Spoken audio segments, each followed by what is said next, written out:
নমস্কার বন্ধুরা, মিতাস ভ্যানিটি ব্লগে তোমাদের সকলকে স্বাগত জানাই। এবছর 26শে মে বাংলার 11ই জ্যৈষ্ঠ সোমবার আমাদের বাড়িতে অনুষ্ঠিত হয়েছিল শ্রী শ্রী ফলহারিণী কালী পূজা। ফলহারিণী কথার অর্থ হলো ফল হরণকারী। এই পূজা জ্যৈষ্ঠ মাসের অমাবস্যা তিথিতে পালিত হয়।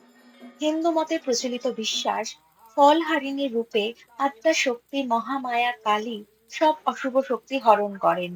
তাই এই তিথিতে নিষ্ঠা ভরে দেবীর কালীর পুজো করলে শুভ ফল পাওয়া যায়।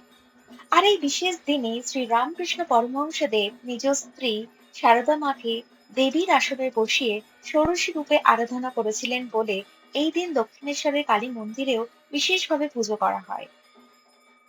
আর এই পুজোর নৈবেদ্য সাজানো হয় বিভিন্ন মৌসুমী ফল যথা আম, জাম, কাঁঠাল, লিচু প্রভৃতি দিয়ে। ভালো থাকবেন সবাই, দেখা হবে আরেকটি ব্লগে।